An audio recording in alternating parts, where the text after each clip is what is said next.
प्रकृति ने हमारे शरीर को 5 तत्वों से बनाया, लेकिन कलयुग के इंसानों ने उसमें एक तत्व और जोड़ दिया और वह है पैसा। बेशक पैसों से कुछ चीज़ें नहीं खरीदी जा सकती, लेकिन पैसों से बहुत कुछ खरीदा जा सकता है।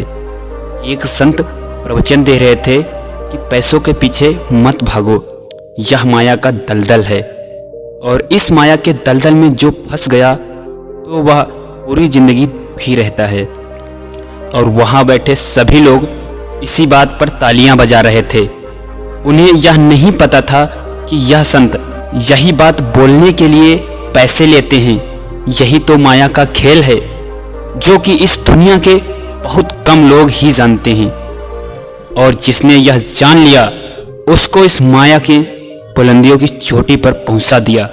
दोस्तों, आज के ज़माने में पैसा कमाना जितना मुश्किल नहीं, उससे भी ज़्यादा मुश्किल है पैसों को संभाल कर रखना।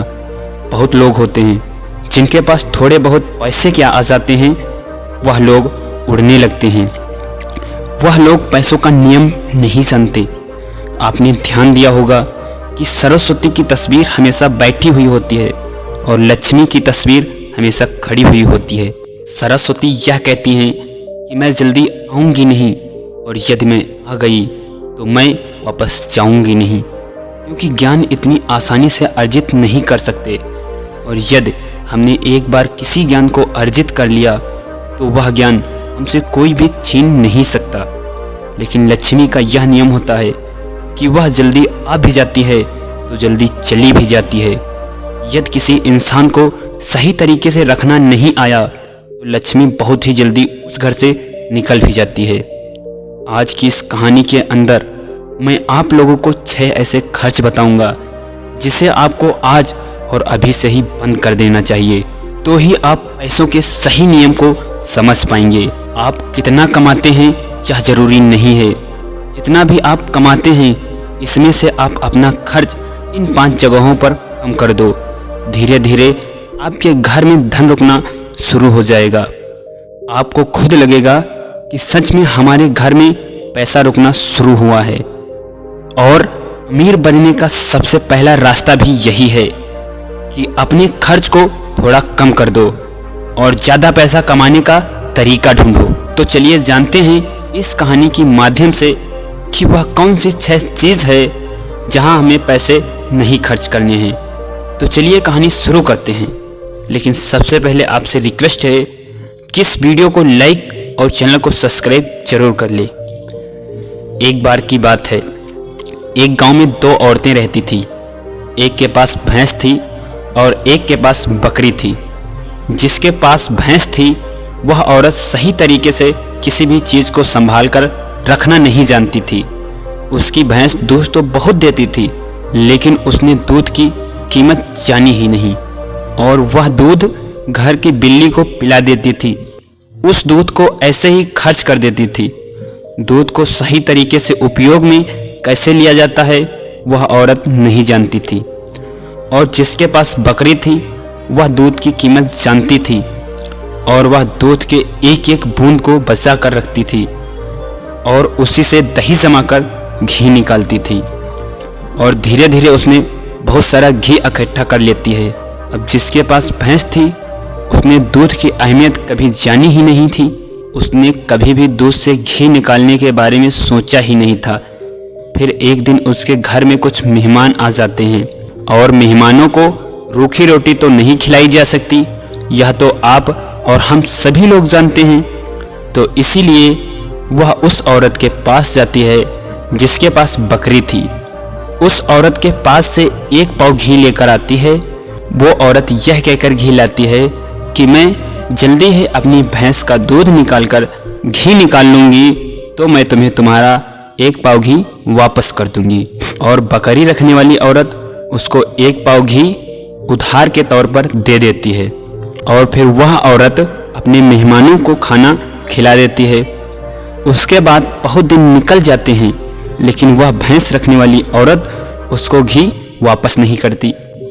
एक दिन फिर बकरी रखने वाली औरत भैंस रखने वाली औरत के पास जाती है और कहती है कि मैं तुम्हें 1 पाव घी दी थी, तो मैं वही घी वापस लेने आई हूँ।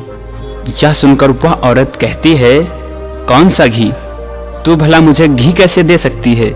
मेरे पास तो भैंस है और तेरे पास तो तेरी बकरी है, और मैं भला तुझसे घी उधार क्यों मांगूंगी? मेरे पास तो इतनी बड़ी भैंस है और उसका तो बहुत सारा दूध भी होता है, मैं तो उससे ही घी निकाल लूंगी। मैं भला तुझसे उधार क्यों लूंगी? यह कहकर वह घी देने से मना कर देती है और बकरी रखने वाली औरत वापस आ जाती है। उसको यह पता था कि कोई भी अब मेरी बात का विश्वास ही नहीं करेगा, क्योंकि उसके पास तो भैंस है। लेकिन फिर भी उसने कई लोगों से बोली और इस बात को मानने के लिए कोई तैयार ही नहीं था। सबका जवाब एक सा था कि भला भैंस रखने वाली औरत बकरी रखने वाली औरत से घी क्यों लेगी। यह बात कोई भी मानने को तैयार नहीं था। उसी गांव से बाहर कुछ दूर पर एक गुरु रहते थे और फिर वह बकरी रखने वाली औरत उस गुरु के पास जाती है और उन्हें अपनी सारी समस्याएं बताती है।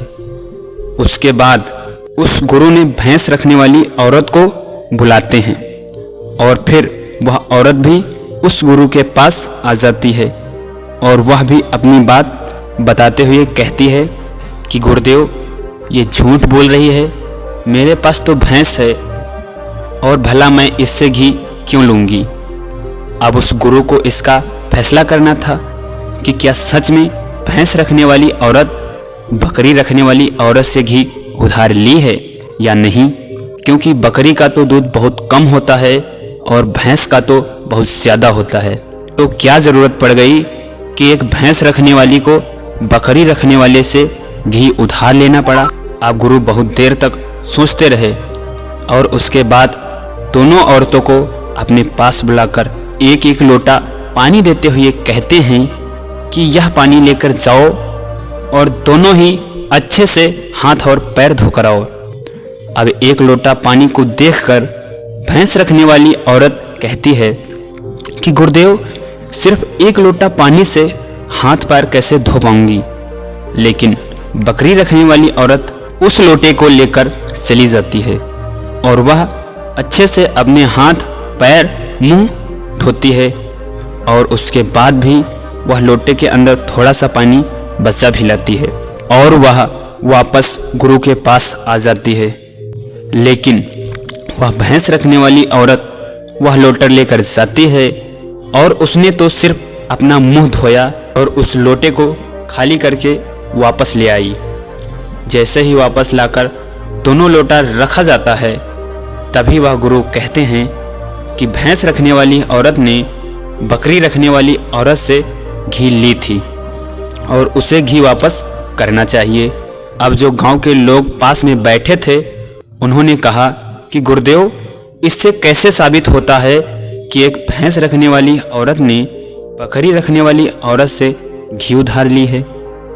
उसके बाद गुरुदेव कहते हैं कि जरा इन लोटों पर ध्यान दो। इस औरत ने लोटे में इतना पानी बचा भी लाई और हाथ पैर मुंह सब धो भी ली।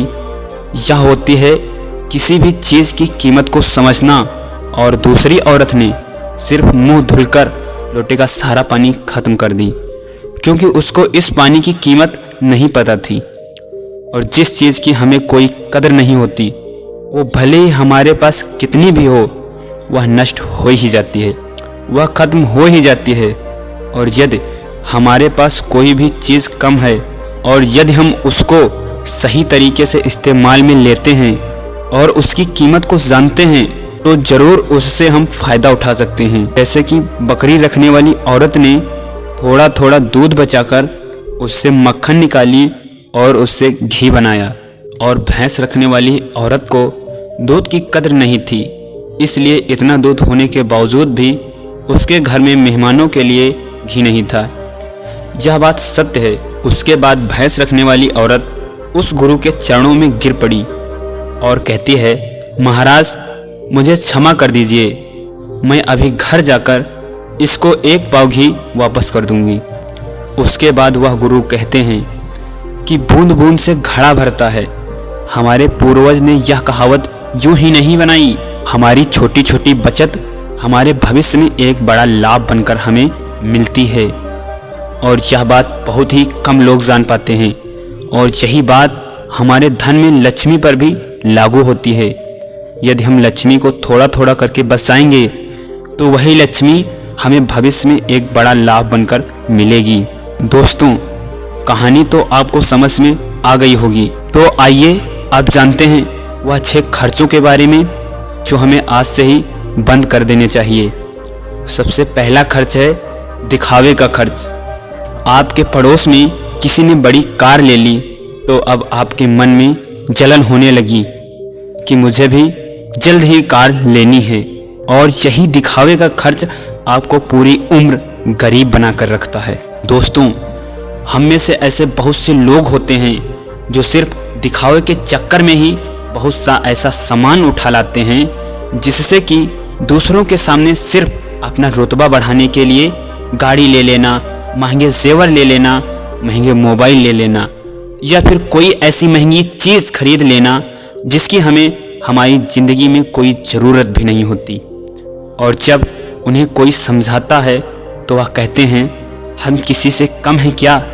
वह लोग यह नहीं समझते कि इससे सिर्फ हमारा नुकसान होता है, ना कि कुछ फ़ायदा। यदि आपको सच में अमीरी के रास्ते पर चलना है तो यह सारे खर्च सबसे पहले बंद कर देना होगा और वही पैसा कहीं इन्वेस्ट करना सीखना होगा। मैं यह नहीं कहता कि आप अपने शौक़ ना पूरा करें। मेरे कहने का मतलब यह है कि जिस चीज़ की आपको ज़रूरत है बस आप वही चीज़ लो। किसी को देखकर कोई सामान बिल्कुल ना लो। दूसरी बात है स्कीमों से दूर रहना। अपने सामान की बिक्री बढ़ाने के लिए अलग अलग ब्रांड की जो कंपनियां होती हैं वह लुभाने की स्कीम लाती हैं, लेकिन यह उनकी मार्केटिंग करने की रणनीति होती है जो हम लोग समझ नहीं पाते। बहुत सारे लोग अलग अलग स्कीम के चक्कर में आकर वह चीज़ भी खरीद लेते हैं जिसकी उन्हें बिल्कुल भी ज़रूरत नहीं होती। यदि हम मार्केट में जाते हैं और हमें पता चलता है कि 50% के डिस्काउंट के अंदर घड़ी मिल रही है, बल्कि हमारे पास तो 2-4 घड़ी घर में पड़ी हुई हैं, लेकिन फिर भी हम उस घड़ी को खरीद लाते हैं। हम लोग यह नहीं समझते कि सब मार्केटिंग करने की रणनीति होती है।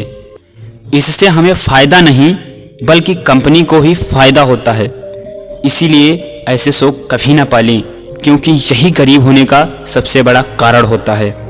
क्योंकि जिस चीज़ की हमें ज़रूरत भी नहीं है और उसी चीज़ में हम लक्ष्मी को खर्च कर देंगे तो उससे हमारे घर की लक्ष्मी नाराज़ हो जाती है और फिर धीरे धीरे हमारे घर से निकलने लगती है। तीसरा खर्च है कर्ज। आज के समय में ज़्यादातर लोग कर्ज लेकर बड़ी बड़ी चीज़ें खरीदते हैं, जैसे कि गाड़ी, बंगला, मोबाइल, और फिर उसका पैसा भरते रहते हैं। जैसे कि आजकल हम लोग क्रेडिट कार्ड का इस्तेमाल करते हैं, जबकि क्रेडिट कार्ड हमें पैसे खर्च करने के लिए कहता है। जो पैसे हमारे पास हैं या फिर हमारे पास आने वाले हैं और उन पैसों को खर्च कर देते हैं। तो ज़रा सोचिए कि हम अमीर कैसे बन पाएंगे। जो पैसे हमारे पास आए ही नहीं उस पैसों को भी हम खर्च कर दिए और हम अमीर बनने के बारे में सोचते हैं, अमीर बनने वाली वीडियो देखते हैं, लेकिन उन बातों पर पालन नहीं करते। और बहुत लोग तो ऐसे भी होते हैं जो लोन लेकर ज़मीन खरीद लेते हैं और यह सोचते हैं कि जब हमें फ़ायदा होगा तो हम लोन वापस कर देंगे, लेकिन वह लोग यह नहीं समझते कि जितना हमें इससे फ़ायदा होगा उससे ज़्यादा तो हमें लोन का ब्याज भरना पड़ जाएगा। तो दोस्तों, ऐसे काम कभी भी नहीं करना चाहिए। कर्ज लेकर कोई भी चीज़ ना खरीदें।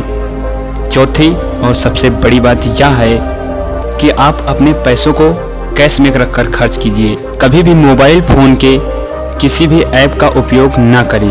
आपको शायद पता नहीं होगा कि आप कोई भी सामान खरीदते हैं और फिर फ़ोन से पेमेंट करते हैं तो आपको आपके पैसे खर्च करने का ज़्यादा तकलीफ़ नहीं होती, क्योंकि वह पैसे आपके जेब से नहीं जाते। लेकिन वहीं पर यदि आप अपने जेब से निकाल कर पैसे खर्च करते हैं तो आपको थोड़ा सा महसूस होगा कि यार पैसे खर्च हो रहे हैं। अगर आपको यकीन ना हो तो आप ऐसा करके देख लेना। मार्केट जाना और फिर सामान का पैसा अपने फ़ोन से पे करना, जिससे आपको ज़्यादा महसूस नहीं होगा कि आपका पैसा खर्च हो रहा है। लेकिन जिस दिन आप अपने मोबाइल से पैसे निकाल कर दोगे तो उस दिन आपको ज़रूर लगेगा कि यार जेब से पैसा जा रहा है, मेरा पैसा खर्च हो रहा है, ज़्यादा पैसा खर्च हो रहा है। 5वीं बात जो आपको ध्यान में रखनी है, अपनी भावनाओं पर काबू रखना। अगर आपको कोई चीज़ पसंद आ रही है और आप उसे खरीदना चाहते हैं तो पहले यह देख लें कि वाकई क्या इस चीज़ की आपको सच में ज़रूरत है या नहीं, क्योंकि बहुत से लोग कोई चीज़ पसंद आने पर उसे तुरंत खरीद लेते हैं। कई बार तो ऐसा भी होता है कि कोई स्कीम वाले आते हैं जो हमें लुभाने वाली चीज़ लेकर आते हैं और हमें वह चीज़ पसंद आ जाती है और हम उसे तुरंत खरीद लेते हैं। हमें ऐसी चीज़ें लेने से बचना चाहिए। हमें ऐसी चीज़ नहीं लेनी चाहिए, बल्कि हमें सिर्फ ऐसी चीज़ लेनी चाहिए जिसकी हमें ज़रूरत है। छठी और आखिरी बात यह है कि कभी भी कोई शौक़ ना पालें। आपको शायद इस बात का पता होगा कि हमारी दुनिया में महंगाई का सबसे बड़ा कारण है शौक़। आज के समय नॉर्मली 10,000 का फ़ोन आ रहा है और वहीं पर 2 लाख का भी फ़ोन आ रहा है। दोनों में फ़र्क बस इतना है कि किसी को 1 लाख का फ़ोन रखने का शौक़ है तो वहीं पर किसी को 2 लाख का फ़ोन रखने का शौक़ है। हाँ, वहाँ पर आदमी की अमीरी भी दर्शाती है, क्योंकि अमीर आदमी बड़ा फ़ोन रखेगा तो लगेगा कि वह अमीर है। तो यह शौक़ ही तो है, शौक़ ही है तभी तो उसने महंगा फ़ोन रखा। इसीलिए सबसे बड़ी महंगाई का कारण होता है शौक़, और किसी चीज़ की महंगाई नहीं है। और इसलिए लोग समय समय पर शौक़ वाली चीज़ें बनाकर हमें लुभाने के लिए लेकर आते रहते हैं, ताकि हमें वह चीज़ पसंद आ जाए और हम उसे तुरंत खरीद लें, क्योंकि उन्हें पता है कि ना ही लोग अपना शौक़ ख़त्म करेंगे और ना ही उनका मार्केटिंग बंद होगा। तो इसलिए अपने शौक़ पर काबू रखें, जितना हो सके कम शौक़ करें, क्योंकि शौक़ करने से हमारी ज़िंदगी नहीं चलेगी, बल्कि मेहनत करने से और पैसे को अपने पास सेव करने से ही ज़िंदगी चलेगी। क्योंकि आज के समय में पैसा ही सब कुछ है। भले ही आज के समय में हमसे लोग कितना भी यह बात कहते हों कि पैसा ही सब कुछ नहीं होता, लेकिन यदि उनकी ज़िंदगी में सही तरीके से ध्यानपूर्वक देखा जाए तो उनके लिए पैसा ही सब कुछ होता है। वह पैसों के लिए ही इधर से उधर भाग रहे हैं और हमें कहते हैं कि पैसा के पीछे मत भागो। तो दोस्तों, इस वीडियो में कुछ फिजूल का खर्च बताने की कोशिश की हमने, ताकि उन खर्चों को आपको कंट्रोल करना चाहिए, ताकि आपके पास पैसे हों और ज़रूरत के समय वह पैसे आपके काम आ सकें। और वह पैसा जब ज़रूरत के समय हमारे काम आता है तो हमारे दिल को जो शांति मिलती है वह सच में बहुत ही अद्भुत शांति होती है। तो दोस्तों, आपको यह कहानी कैसी लगी कमेंट करके ज़रूर बताना। अगर वीडियो अच्छी लगी हो तो वीडियो को लाइक करके चैनल को सब्सक्राइब जरूर कर लेना।